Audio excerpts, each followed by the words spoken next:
Good morning मेरे प्यारे प्यारे बच्चों, कैसे हैं आप सभी लोग। स्वागत है आपका कहाँ, आपके अपने चैनल कैटिनेशन एकेडमी पर। और मुझे तो आप जानते ही हो, आपके मेंटर विकास सर। याद होगा आपको, पिछले वीडियो में मैंने आपको कुछ कैटाइंस एनाइंस बताए थे और मैंने आपको बोला था कि उन कैटाइंस और एनाइंस को आपको लर्न करना है। तो आई होप आज आप लर्न करके आए हैं। This is your Sunday special video, जिसमें कि आज मैं आपको बताऊंगा कि उन आयंस का, कैटाइंस और एनाइंस का यूज़ करके आप कैसे कंपाउंड का फॉर्मेशन कर सकते हैं। क्योंकि कंपाउंड का फॉर्मेशन करना आ गया तो रिएक्शंस करना आ जाएगी, जो कि क्लास 10th में आपके लिए बहुत इंपॉर्टेंट पार्ट रहेगा। बच्चों के मार्क्स जो आते हैं वो सबसे ज़्यादा परफेक्शन तभी आता है जब आप कंपाउंड का सही नेमिंग कर पाते हो। सही नेमिंग से मेरा मतलब है कि अगर आपको वर्ड इक्वेशन दी है तो आप उसको केमिकल इक्वेशन में कन्वर्ट कर पाते हो। मज़ा है, समय सुबह का 6 वीडियो मैं आपके लिए शूट कर रहा हूँ, तो मेरे साथ बने रहिएगा। मेरे वीडियो को बिल्कुल ध्यान से देखिएगा। आज आप एक बहुत अच्छा कंसेप्ट सीखने वाले हो, ठीक है। ये क्लास 8, 9, 10, 11, 12 कोई भी क्लास का बच्चा इस वीडियो को देख सकता है। रीज़न बिग नहीं आता है तो सीखेंगे, सिंपल, ठीक है। चलो, तो अपन ने लास्ट वीडियो में बात की थी कैटाइंस और एनाइंस की। ये एक छोटी सी सीरीज बना रहा हूँ, जिसमें पहले मैं आयंस बताऊंगा, आयंस के बाद फिर मैं आपको कंपाउंड फॉर्मेशन बताऊंगा। कंपाउंड फॉर्मेशन के बाद मैं आपको किसी भी कंपाउंड को का नाम लिख के उसके वर्ड इक्वेशन को केमिकल इक्वेशन में कैसे कन्वर्ट करते हुए आपको सिखाने वाला हूँ, ठीक है भाई। तो चलो अपन सबसे पहले देखते हैं। मैंने आपको बताया था, चलो यहाँ पर पहले तो आज हम क्या सीखने वाले हैं मैं वो लिख देता हूँ। तो आप लिख दें, आज सीखने वाले हैं कंपाउंड फॉर्मेशन। ये हम कैसे करेंगे, ठीक है। तो मेरे को जहाँ तक कुछ याद आ रहा है, मैंने कुछ कैटाइंस एनाइंस लिखवाए थे, वहाँ पर आप 1-2 कैटाइंस एनाइंस याद और ऐड कर लीजिएगा। सबसे पहले PO4 3-, ये मेरा ट्राईवैलेंट एनायन का एग्जाम्पल है। इसको बोलते हैं फॉस्फेट आयन। क्या बोलते हैं? फॉस्फेट आयन, ठीक है। अगर इसी को मैं PO3- कर दूंगा, 3- कर दूंगा, तो ये हो जाएगा फॉस्फाइट आयन, ठीक है। ये मुझे याद आ गया, लास्ट वीडियो में मैंने स्किप कर दिया था। तो आप इसको, ये 3- है, ठीक है, ये 3- है, ठीक है। तो चले आगे बढ़ते हैं। तो आज मैं आपको बताता हूँ कैसे कंपाउंड फॉर्मेशन करते हैं। सबसे पहला कार्बन डाई ऑक्साइड, मेरे को इसका नाम लिखना है। तो कैसे लिखेंगे? तो देखो, सबसे पहले बात करूंगा मैं कार्बन की, ठीक है, और फिर बात करूंगा मैं ऑक्साइड की। कार्बन की, अब कार्बन की वैलेंसी +4 भी होती है और -4 भी होती है, ठीक है। अब यहाँ से लेकर अपन को समझ में आ रहा है कि यहाँ पर आगे लिखा हुआ है तो प्लस आएगा। ऑक्साइड हमें पता होगा, ऑक्साइड क्या होता है? ऑक्साइड क्या होता है? 2-। देखो ज़रा कॉपी में देख लेना, 2-, ठीक है। तो इस हिसाब से, और मैंने डाई ऑक्साइड लिया हुआ है। देखो, मैंने थोड़ा सा ऐसा कंपाउंड उठाया है जो आपको थोड़ा सा पहली ही बार में समझने में, अगर समझ में आ गया तो बहुत आसान रहेगा ऐसे कंपाउंड्स पे। देखो, ऑक्साइड कितना होगा? -2, ठीक है। अब कार्बन का चार्ज जनरली मुझे तो पता है कि इस पर क्या है, +4 है। बट सर आपको तो पता है, हमें तो नहीं पता। आप हमें तो बताइए। तो देखो भाई, सिंपल सी बात है, डाई का मतलब होता है 2, और डाई ऑक्साइड का मतलब होता है 2 ऑक्सीजन, और 2 ऑक्सीजन का मतलब हो गया कि एक ऑक्सीजन पर -2 चार्ज है, तो 2 ऑक्सीजन पर कितना चार्ज हो जाएगा? -4 हो जाएगा, सीधी सी बात है। तो कार्बन सिंपल, और डाई ऑक्साइड मैंने 2 लिख रखा है, तो ऑक्सीजन कितने हो जाएंगे? 2। इसका मतलब CO2 फॉर्मूला क्या हुआ? क्योंकि यहाँ पर ऑक्सीजन पर -2 चार्ज था, यहाँ कार्बन पर +4 चार्ज था, तो मेरे को दोनों के चार्जेस को क्या करना होता है बेटा? इक्वल करना होता है चार्जेस को। तो यहाँ पर मैंने ऑक्सीजन को क्या कर दिया? डबल कर दिया, तो 2 2 4, तो 4- हो गया। तो देखो, +4 -4 = क्या हो गया? क्या हो गया? CO2। तो कैसे अपन चार्जेस को बैलेंस करते हैं ये समझ में आ गया होगा, ठीक है। अगला देख लेते हैं अपन।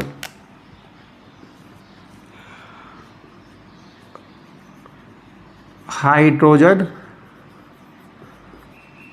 सल्फेट, ठीक है। अब इसका फॉर्मूला बनाना है। हाइड्रोजन यानी कि H+, सल्फेट मतलब SO4 2-, SO4 2-, ठीक है। अब क्या कर रहा है अगला, यहाँ पर जो मैंने नहीं किया वो मैं यहाँ पे बता रहा हूँ क्योंकि ये अपन डायरेक्ट देख रहे थे। अगला काम क्या करेंगे आप, जो भी इसकी वैलेंसी है उसको इसके नीचे लिख दो, +1 और -2। इसकी +1 है, इसकी -2 है, ठीक है। यहाँ तक बात समझ में आ रही है। अब देखो क्या करोगे, अब कुछ नहीं करना है, इसको इसकी वैलेंसी के साथ और इसको इसकी वैलेंसी के साथ क्रॉस मल्टीप्लाई कर दो। क्या कर दो, क्रॉस मल्टीप्लाई कर दो। तो अब H कितना हो गया 2, तो H कितना हो गया 2, SO4 कितना हो गया 1, SO4 कितना हो गया 1। तो फॉर्मूला हमारा आ गया H2SO4। क्या आ गया, H2SO4। देखो फिर से समझा रहा हूँ, सबसे पहले इनके IS लिखो, इसलिए मैं कह रहा था IS याद होना ज़रूरी है। IS लिखो, ठीक है। IS के बाद इसकी जो वैलेंसी है यानी जो ऊपर चार्जेस है वो यहाँ लिखो और फिर चार्जेस को क्रॉस मल्टीप्लाई करो। सर चार्जेस को क्रॉस मल्टीप्लाई क्यों कर रहे हैं हम, वो इसलिए कर रहे हैं क्योंकि चार्जेस को क्रॉस मल्टीप्लाई करने से दोनों की चार्जेस इक्वल हो जाएंगे। जैसे यहाँ पर H को 2 किया तो H पर क्या इतना हो गया 2 प्लस चार्ज हो गया और SO4 में -2 चार्ज था तो इक्वल हो गया अपना चार्ज, ठीक है। अब समझाता हूँ, देखते जाओ। थर्ड मेरा क्वेश्चन है, मैं थर्ड अपन देख लेते हैं। कैल्शियम कार्बोनेट, क्या देखते बेटा, कैल्शियम कार्बोनेट। अब आप खुद करिएगा।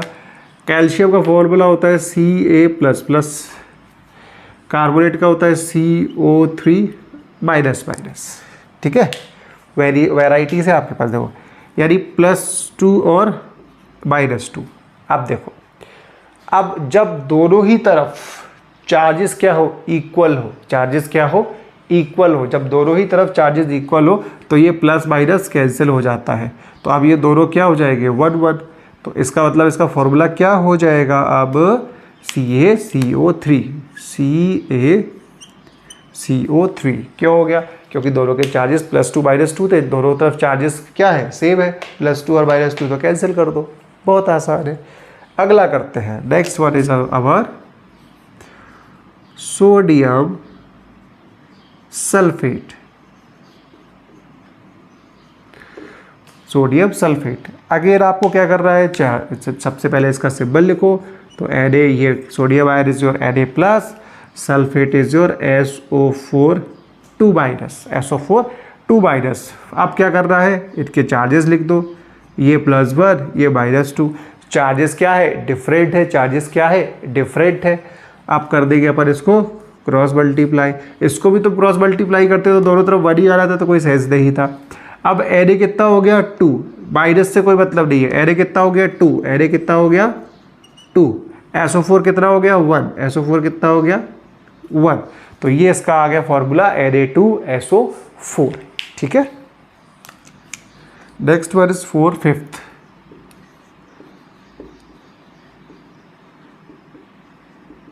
Aluminium chloride. क्या करेंगे, एल्यूमिनियम क्लोराइड। तो सबसे पहले हम लिखेंगे एल्यूमिनियम का चार्ज Al पर 3+, क्लोरीन पर कितना होता है, Cl पर -1। यही तो होता है, आप देखते जाओ ज़रा जल्दी जल्दी। वैसे मेरे हिसाब से तो आप याद करके बैठे होगे, जो मुझे पता है, नहीं करा है तो गलत बात है। सबसे पहले क्या करो, इसके चार्जेस लिख दो, इसके क्या कर दो, चार्जेस लिख दो। एक बार आपने चार्जेस लिख दिए तो अगला स्टेप पे क्या कर दो, इसका क्रॉस मल्टीप्लिकेशन कर दो। तो Al कितना हो जाएगा 1, तो Al कितना हो गया 1।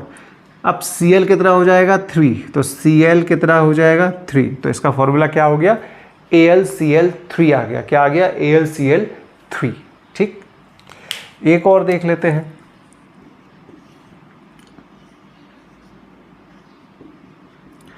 कैल्शियम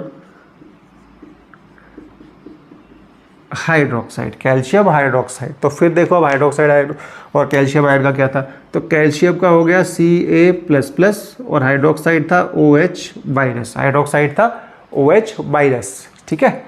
Ca++ पर यानी कि इस पर +2 चार्ज है और इस पर क्या है -1 चार्ज है, इस पर +2 चार्ज है और इस पर -1 चार्ज है। अब क्या करेंगे, तो सर अब इसको अपन क्रॉस मल्टीप्लाई कर देंगे, इसको क्या कर देंगे, क्रॉस मल्टीप्लाई कर देंगे। तो Ca कितना हो गया 1, तो Ca कितना हो गया 1, OH कितना हो गया 2, OH हो गया 2। अब OH को कैसे लिखेंगे, तो देखो जब भी सिंगल एलिमेंट होगा तो डायरेक्ट लिख दोगे इस तरह से, पर अगर इन पर चार्जेस का कुछ डिफरेंस आ रहा है, जैसे अब OH क्या हो गया 2, तो इसको अपन एक होल ब्रैकेट में यूज़ करते हैं, तो ये इस तरह से, तो होल ब्रैकेट का मतलब है कि OH क्या है, ट्वाइस है OH।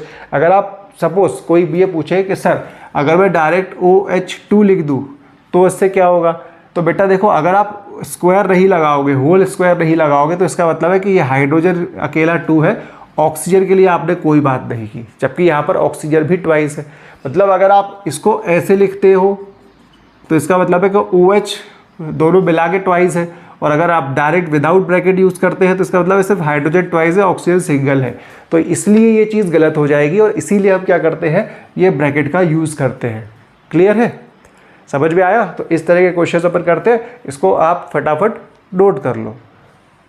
मैंने यहाँ पे आपको कुछ कंपाउंड्स लिख के दिए हुए हैं, तो जल्दी से वीडियो को पॉज करो, ठीक है? वीडियो को पॉज करके इनको आप सबसे पहले क्या करो, फॉर्मेशन करो कंपाउंड का, और उसके बाद जब सारे हो जाए तो वीडियो को प्ले करके इसका सॉल्यूशंस आप देखिएगा, ठीक है? तो पॉज कर लीजिए और एक बार ट्राई कीजिए खुद से पहले, और कमेंट बॉक्स में मुझे बताइएगा। आइए सॉल्यूशन देख लेते हैं इनका। तो देखो सबसे पहले हमारे पास दिया हुआ है बेरियम क्लोराइड। क्या दिया हुआ है, बेरियम क्लोराइड। तो देखो मेरे पास Ba++ होता है और Cl- होता है, ये है आपका बेरियम क्लोराइड। तो देखो मैंने फिर से बता रहा था वही +2 -1 क्रिस क्रॉस कर दिया तो Ba हो जाएगा 1 और ये हो जाएगा Cl2।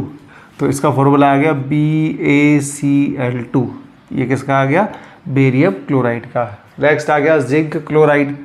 तो अगेन यहाँ पर जिंक होता है +2, क्लोरीन होता है -1, तो ये +2 -1 क्रिस क्रॉस कर दोगे तो ये हो जाएगा ZnCl2। क्या हो जाएगा ये, ZnCl2। तो आपको समझ में आ रहा होगा कैसे करना था। Now next is our copper sulphate. Cu++ is our copper, SO4- our sulphate. तो +2 -2 इक्वल है 1 हो जाएगा, यानी कि CuSO4। तो अब इसका फॉर्मूला क्या हो जाएगा आपका, CuSO4। देखो यहाँ से अगर आपने कंपाउंड फॉर्मेशन कर लिया और करते करते करते आपको ये याद हो जाएगा, तो अब हर बार आपको ऐसा नहीं करना पड़ेगा कि कहीं कॉपर सल्फेट मिला है तो आप बार बार इसको कैलकुलेट करें, आपको डायरेक्ट याद हो जाएगा, क्योंकि अगर आयंस पता है तो ईजी काम है फिर ये आपके लिए बहुत। अब नेक्स्ट है आपका अमोनियम हाइड्रोक्साइड। अमोनियम क्या था बेटा, NH4+ और हाइड्रोक्साइड था OH-, तो +1 -1 इक्वल है, कैंसिल हो जाएगा, है ना? तो ये हो जाएगा NH4OH। तो अगला क्या हो गया आपका, अमोनियम हाइड्रोक्साइड हो गया NH4OH। Ammonium nitrite. अमोनियम क्या है, NH4+ और नाइट्राइट क्या है, NO2-। तो +1 -1 अगेन सेम है, कैंसिल, NH4 NO2। क्या हो गया ये, NH4 NO2। नेक्स्ट है आपका सोडियम नाइट्रेट। सोडियम नाइट्रेट देख लेते हैं, आइए। सोडियम क्या है, Na+, नाइट्रेट क्या है, NO3-। तो +1 -1 कैंसिल हो जाएगा, NaNO3। क्या हो गया ये, NaNO3। क्या हो गया, NaNO3। ये अच्छा है थोड़ा। अब क्या है, एल्यूमिनियम फॉस्फेट। एल्यूमिनियम पर क्या होता है बेटा, Al3+, फॉस्फेट क्या हो गया, PO4 3-। तो +3 -3 चार्जेस यानी वैलेंसीज इक्वल है, चार्जेस इक्वल है, कैंसिल हो जाएगा, और जब ये कैंसिल हो जाएगा तो ये क्या हो जाएगा, AlpO4। क्या हो जाएगा, AlpO4। अब आ जाओ एल्यूमिनियम नाइट्राइड पर आ जाते हैं। एल्यूमिनियम नाइट्राइड पर आ जाते हैं। तो एल्यूमिनियम होता है Al3+, नाइट्राइड होता है 3-। तो +3 -3 अगेन कैंसिल। सर इतने इजी क्यों दे रहे हैं आप मुझे, थोड़े टफ दीजिए, है ना? ये दिल मांगे मोर। इतने इजी क्वेश्चंस दे रहे हैं आप, इतने इजी क्वेश्चन से हमारा क्या होगा, मान गए भाई, तुम लोग गजब हो। नेक्स्ट आते हैं कैल्शियम फॉस्फेट। कैल्शियम की वैलेंसी क्या है, +2। फॉस्फेट की वैलेंसी क्या है, 3-। अब भी देखा तो +2 -3। अब देखो चार्जेस क्या है, डिफरेंट है, चार्जेस क्या है, डिफरेंट है, तो कर दो क्रिस क्रॉस।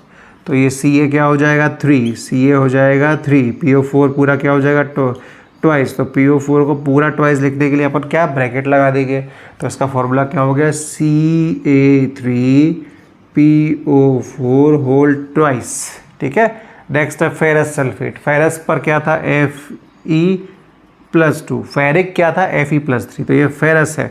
सल्फेट क्या है, SO4-, सल्फेट है क्या, नहीं सल्फाइट है, सल्फाइट है।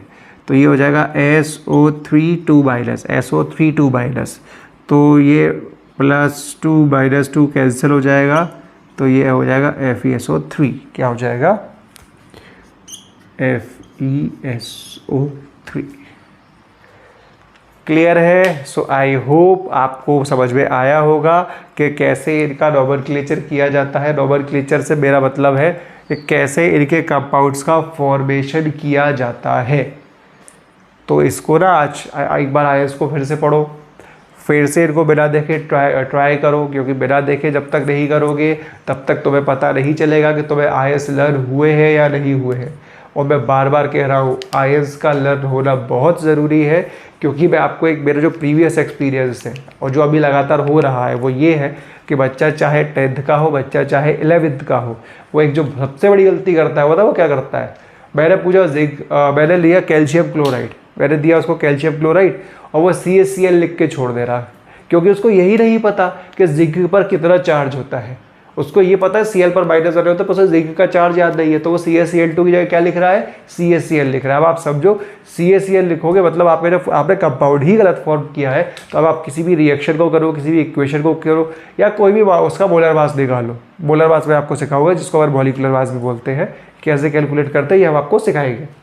ठीक है। तो अब ऐसी चीज़ें गलत होगी, तो भैया इन्हीं सारी चीज़ों की गलतियों से बचने के लिए ही तो मैं आपको क्या बोल रहा हूँ कि इन छोटे छोटे जो मेरे कंसेप्ट वीडियोस हैं, इनको अच्छे से देखते जाओ, अच्छे से प्रैक्टिस करते जाओ। आप 7th में हो, 8th में हो, 9th में हो, 10th में हो, 11th में हो, 12th में हो, डजंट मैटर। सीखने के लिए कोई क्लास नहीं होती, सीखने के लिए कोई ऐसा नहीं होता कि भाई 11th में हूँ तो मेरे लिए यूज़ नहीं है। भाई अगर तुमको 11th और 12th में होते हुए भी अगर कंपाउंड का नाम लिखना नहीं आ रहा, तो मेरे हिसाब से तो यही वीडियो तुम्हारे लिए परफेक्ट है, जो पहले तुम्हारा बेस तो बिल्डअप करेंगे। क्योंकि आप लोग वैसे भी कोरोना काल से अभी तक उबर नहीं पाए हो, और कोरोना काल में जब आप कभी 9th और 10th में रहे होगे, या अभी जो बच्चे करंटली 10th में या 9th में होंगे, तो बेटा ये आपके वही टॉपिक्स है जो आपके रेगुलर सिलेबस में है, या 10th वाले बच्चों के लिए पहला या दूसरा चैप्टर बहुत टिपिकल होने वाला है, क्योंकि अगर उनको ये चीज़ें बनानी नहीं आई। मैं क्लियर बोल रहा हूँ। और आपका इस साल बोर्ड एग्जाम है, इस साल बोर्ड एग्जाम में सब्जेक्टिव रहेगा, और सब्जेक्टिव रहने का मतलब क्या है कि अगर आपको वर्ड इक्वेशन को केमिकल इक्वेशन में कन्वर्ट करना दे दिया जा रहा है, तो डेफिनेटली फिर अगर आपको ये नहीं आता है तो आप नहीं कर पाओगे। तो बहुत ध्यान से इन सब चीज़ों को देखिएगा, बहुत ध्यान से करिएगा। ठीक है। नेक्स्ट वीडियो में मिलते हैं कुछ नए टॉपिक्स के साथ। तब तक के लिए चैनल को लाइक करो, सब्सक्राइब करो, शेयर करो, और विकास सर को बाय करो।